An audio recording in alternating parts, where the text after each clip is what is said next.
Key points of diaphragm. 1. Introduction. The diaphragm is a dome-shaped muscle separating the thoracic and abdominal cavities. It is the primary muscle of respiration and has important anatomical openings for vital structures. 2. Anatomy and attachments. Sternal part. Attaches to xiphoid process. Costal part. Attaches to lower 6 ribs. Lumbar part. Crura attaching to lumbar vertebrae. Central tendon. Insertion point. Relations with lungs, heart, liver, stomach. 3. Major openings. Caval opening, T8, inferior vena cava, right phrenic nerve.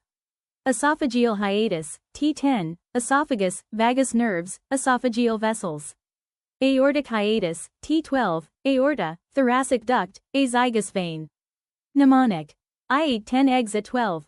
4. Minor openings. Sympathetic trunk, splangnic nerves, superior epigastric vessels, small veins and arteries. 5. Innervation and blood supply, motor. Phrenic nerve, C3-C5.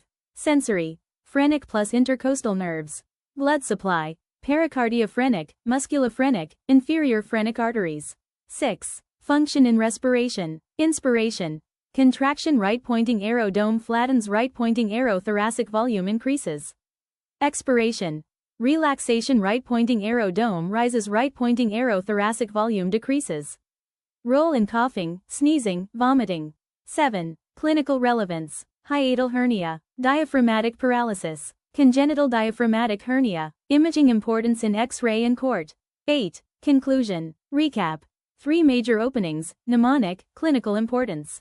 The diaphragm is not just a breathing muscle, it's a gateway between chest and abdomen. Call to action. Like, share, and subscribe for more anatomy key points.